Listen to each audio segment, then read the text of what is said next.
Michael Lynch, where do we stand with him, Wendy? Have we heard anything about him moving forward? I know he sent you some information that he wanted or something on the... You mean Mike Jeffries? What did I say, Michael Lynch? Yeah. Who's Michael I Lynch? don't know, I was gonna look at you. He's a former engineer. Oh, is it? Jeffries. Yep.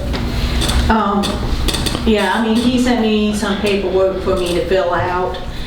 Some of it I'm not gonna be able to finish up until after the budget has been approved, because it's gonna go by those particular numbers in the budget. But at this point in time, I mean, they're moving forward with the asset management grant and the paperwork to find the funding for the sewer project. And now, correct me if I misunderstood what you told me from him on the asset management grant. When they started to pursue that, that's through the VHDA? Is that who that's through? Right. They found out that the VHDA had actually divided the state into regions for that grant, and had assigned resident engineers to those specific regions, right? Yes. So Thompson and Litton is not going to be able to be our resident engineer. Our resident engineer for our asset management grant to do our evaluation of our water system is Hurt and Profit, Right. which Mr. Gross. is the former Anderson and Associates, right? Yes. And apparently nobody in these different regions has any say-so in that. That's just how it's been assigned. That's who they're paying to do those asset management grants. I understand, though, that Michael is going to forward all of our information to them that he has, and work with them to outline what we need to be done, or need to have done, and what we need to look for with our investigation. Yes. I'm correct on that? Yes. Okay, so he's moving forward, Thompson and Litton is moving forward on trying to find sources and procurement for funding for the sewer project. Hurt and Profit is supposed to be contacting us as the VHDA assigned contractor, resident engineer for this area for the asset management grant to evaluate our water supply system. And we have moved forward and made inquiry with Brian Thompson at Highlands Community Bank about the line of credit that we talked about last month, so it would give us some operating funds in an emergent situation that we could draw on if we needed. He called me back, and I've called him back. We've been playing a little bit of telephone tag, but I'll catch up with him probably tomorrow. And he's going to let us know what we can do, if we can do anything, what we can qualify for. Wendy had to send them the copy of our last audit that was published, and to let us know where we stand on that. So hopefully that's going to be a positive thing. What's the new name of the engineering company? Well, just for the water, just for the asset management, it's Hurt and Profit. And Anderson and Associates, who built the water tank, is now part of Hurt and Profit. Okay. Is this going to mess things up for us? I don't think so. Michael seemed pretty confident that they would have our best interest in mind, and that he was going to kind of That who will? That Hurt and Profit, and that he was going to kind of work directly with them to make sure they knew of what we needed to get done on that.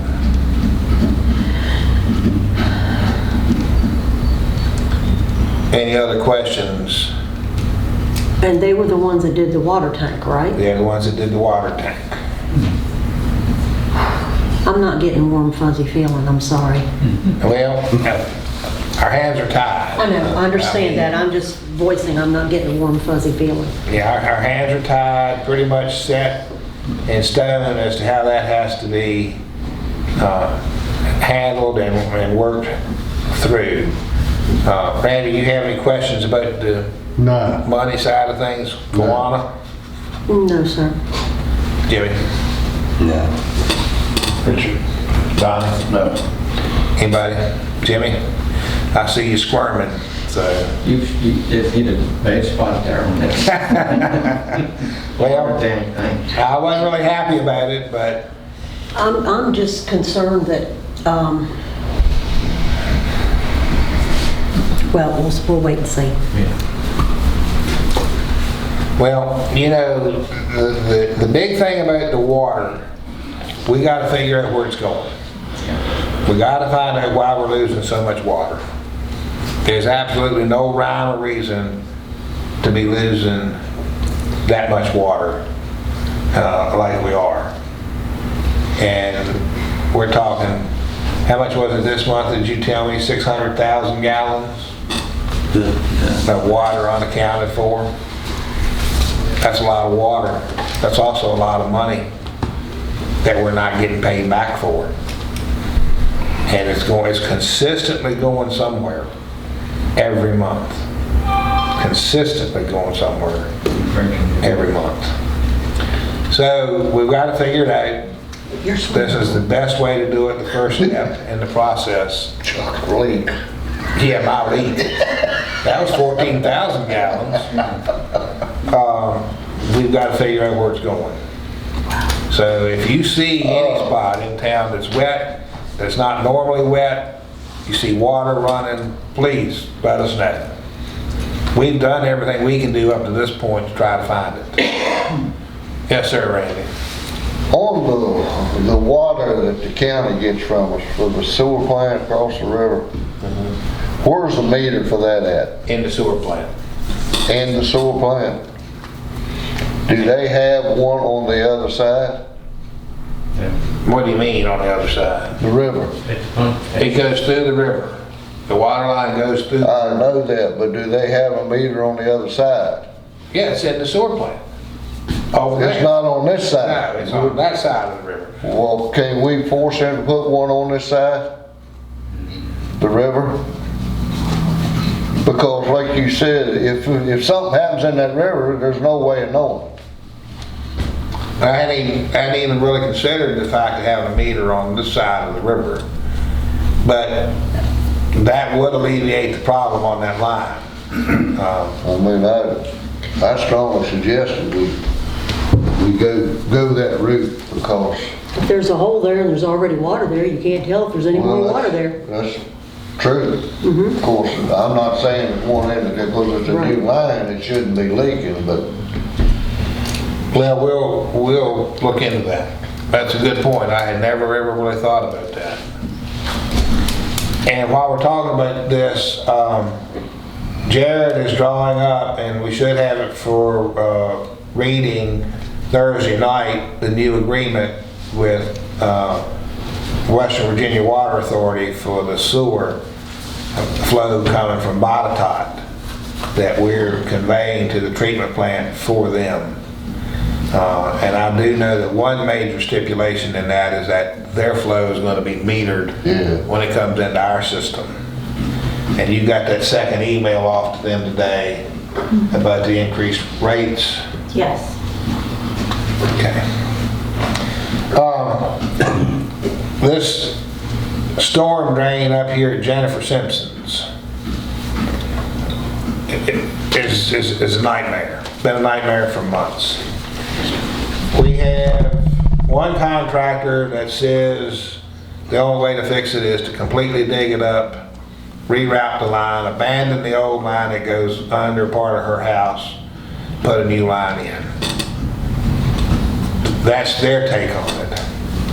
We have another contractor that, while they haven't put anything in writing, insists that they can slip line that line. The problem with slip lining that line, as I see it, is we've got to slip line it all the way from the alley, all the way through VDOT's right of way to the drop box in front of Rose Fisher's house. Roughly 275, 280 feet of slip line. Did they get up there today and measure that? They did not, they'll get them tomorrow. So, you know, I guess the next step that we're gonna have to do, we're gonna have to put an ad in the paper. We'll have to put it out for bid, so that everybody that wants to submit a bid for it has the opportunity to do that.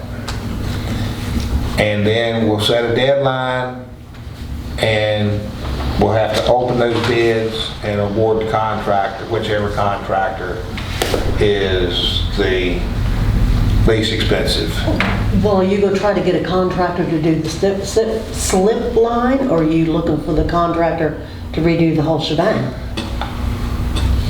I don't know how we're gonna word the ad yet, to be honest. I would look to, I would know from both ways. either or. I want them to Yeah. quote us either or.